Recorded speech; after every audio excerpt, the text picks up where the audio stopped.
On en papote après, c'est tout l'intérêt. Donc ouais, ça on en papotera du rapport. C'était Cyril qui a vu ça. Tu y étais allé toi d'ailleurs à ces trucs pendant le chamanisme. Ok. Donc, après on change à nouveau de cadre. On retrouve un cadre. Bon voilà, là bon, c'est un peu différent. Je vais passer, c'était un cadre sur un type d'hypnose.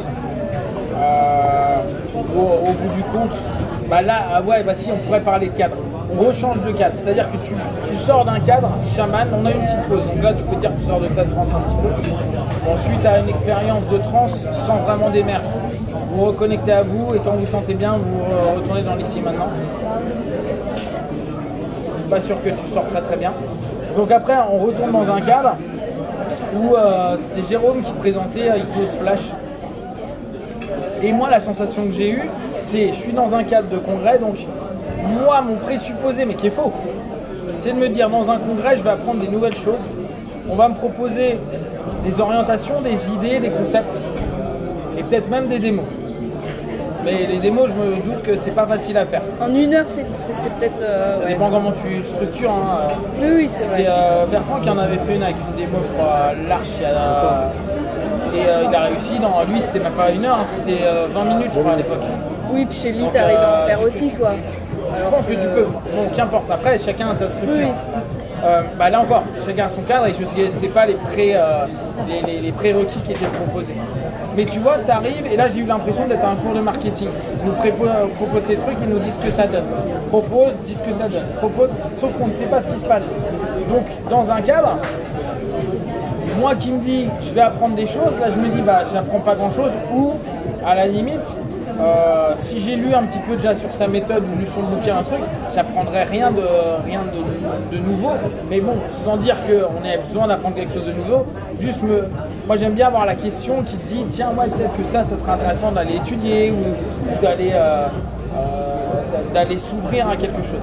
Là, cadre qui pour moi n'avait pas lieu d'être dans le cadre d'un congrès où à la limite si tu as envie de vendre ton produit, tu fais, il n'y avait pas à l'Arche non plus, mais il y avait ça au gros congrès de Paris, les mecs avaient fait des stands avec leurs écoles et tu fais ton truc et les gars qui sont intéressés, ils font comme un salon, tu arrives, ce que j'allais dire, t'es au doc. salon médecine douce et puis voilà. C'est ça, et dans ce cas-là ça a du sens.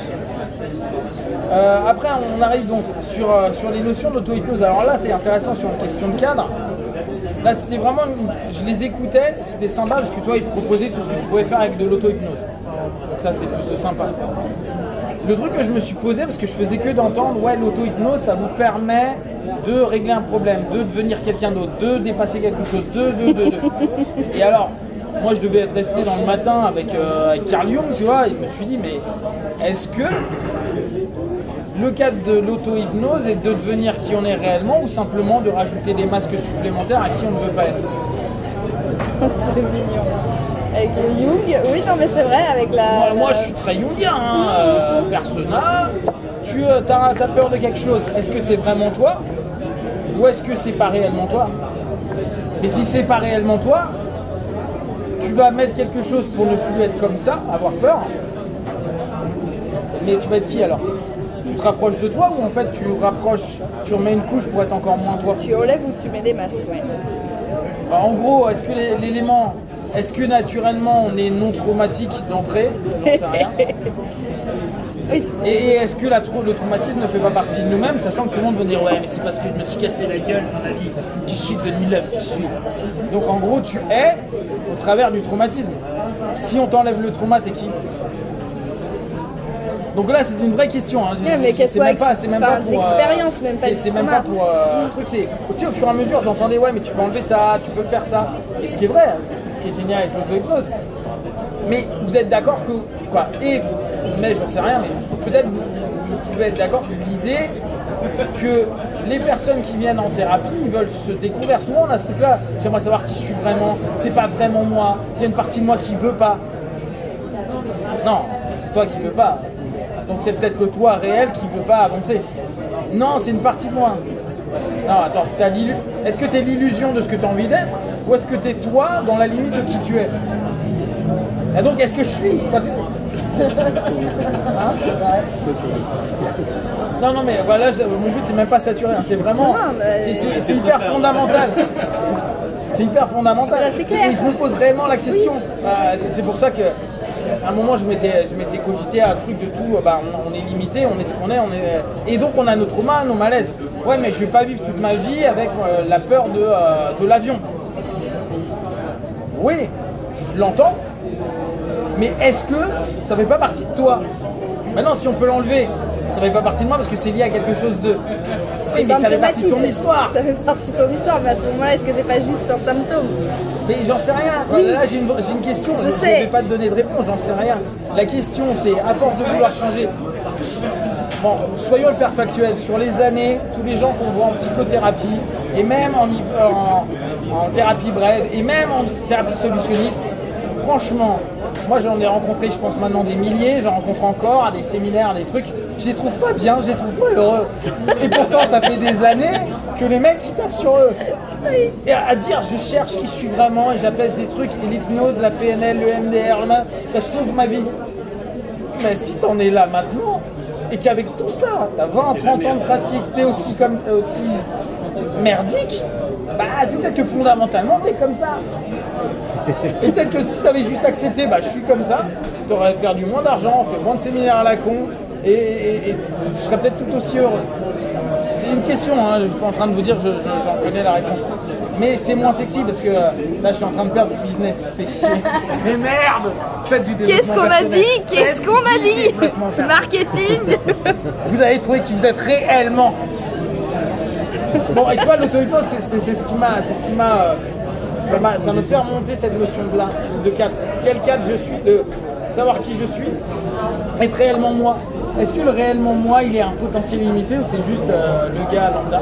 Mais on voit aussi quand les gens font d'auto-hypnose et que souvent ils aiment bien dire ils se sont barrés, ils sont plus là quoi. Donc ils sont où? Ils sont plus là. Qu'est-ce qu'ils travaillent vraiment? Qu'est-ce qu'ils cherchent? Qui est là? Qui est là, c'est ça? Qui est là? Je suis non. Mais j'ai peur. Ah, donc tu es celui qui a peur? Non, surtout pas. Oula. C'est une partie de moi. C'est vraiment de la notion où je me dis, là on a cette question de cadre. Quel cadre qu'on va proposer par exemple avec de l'auto-hypnose? Quel est le cadre que l'on souhaite et que l'on cherche? Je veux enlever une phobie?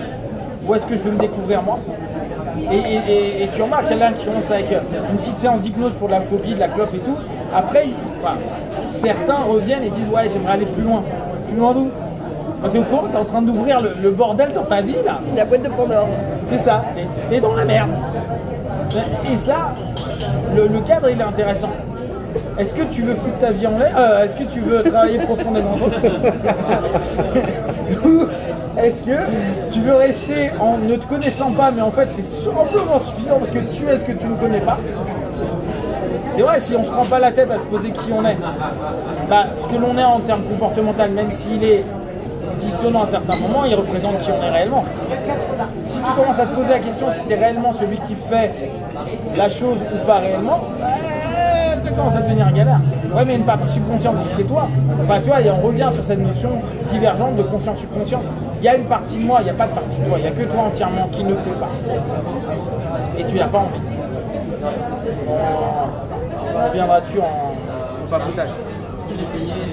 Et ensuite, ça s'est enchaîné avec... Ouais, c'est ça.